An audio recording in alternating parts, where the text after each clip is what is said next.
My name's Zephaniah Harvey. Today, I'll be telling you about my grandpa. So most people are usually a little biased when it comes to talking about how amazing their family members are and what impact they've had on their lives. And while I may subconsciously do the same, I still like to think that my grandpa, Victor Maldonado, was an unnaturally amazing person.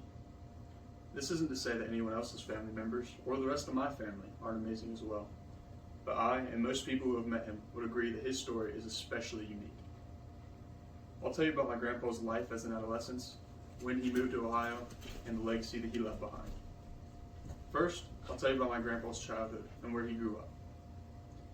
Victor Maldonado's story is so impactful, in part by how he grew up. Victor was born in 1936 on May 13th in Puerto Rico.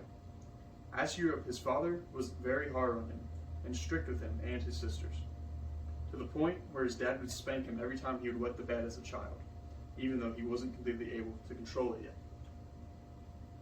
When Victor turned 13, he and his two sisters moved to New York City, but more specifically, the Bronx. Unlike what Jay-Z and Alicia Keys would lead you to believe, New York at this time was not an ideal place to be. My grandpa quickly got swept up into a gang lifestyle, and it didn't seem like there was any turning back.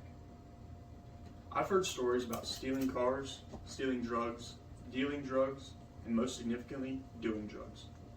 After some time, Victor got heavily addicted to a little drug called heroin. He was controlled by it, and needed it not to feel sick, and would sometimes have to steal it from other gangs and dealers to get his fix.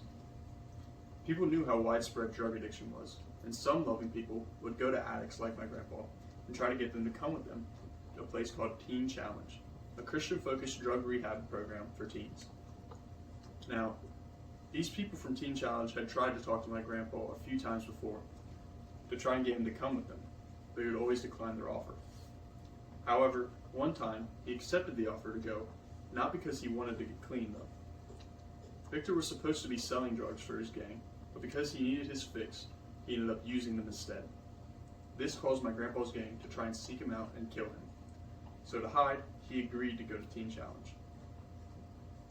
On his first night there, he was starting to go through withdrawals and asked what they would give to help him, and in response, they told him they would only pray for him. This would mark the beginning of my grandpa's life for Christ. Through the Teen Challenge program, my grandpa would begin to outreach to other addicts to tell them about Jesus and to help them with their addictions. As crazy as it may sound, the transformation my grandpa went through from thug drug addict to God-fearing Christian was almost instant. During that first night at Teen Challenge, Victor's withdrawals started getting worse and worse. They had gotten so bad that he went and kneeled behind a piano to pray, something he had never really done before. Once there, he told God that he needed him, and it felt like he was going to die from his withdrawals. And as soon as he asked the Lord for help, he says, "It felt like a lightning bolt strike me from the top of my head to the bottom of my feet." And after this, he stayed at Teen Challenge, but this time not to hide, but to learn from more about God and to help Teen Challenge reach more people. During one trip for Teen Challenge, my grandpa was sent to the Ohio State Fair to witness to people. While there, other people from Teen Challenge from different states also were there to help run a booth. One of the people happened to be a young girl from Columbus, Ohio, named Margie, who my grandpa took a liking to and would one day become my grandma. Soon after meeting, they began dating, and my grandpa was asked to start a Teen Challenge type program in Columbus, Ohio. Victor moved from New York to Ohio with a suitcase of clothes and $13, where he and my grandma would witness to college students on campuses. After some time, they realized that they needed to move out of the city and into a more rural area where they could have their own building for people to stay in. They eventually found some land in Reynoldsburg, Ohio, where they founded Outreach for Youth. Since the dorms for people to stay in were in such a rural area at the time, Victor and Margie decided that they would start their own church right next to the dorm building for the recovering addicts to go to, while also letting anyone else who wanted to come to church come in as well.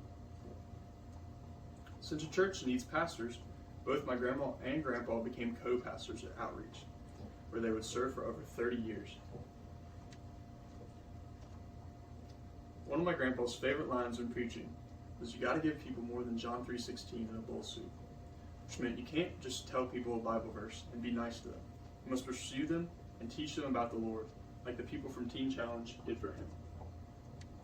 Victor Maldonado was an amazing person and someone I look up to dearly. And now, you know how my grandpa grew up, what caused him to move to Ohio and change his life, and the legacy that he left behind. Thank you all for your time.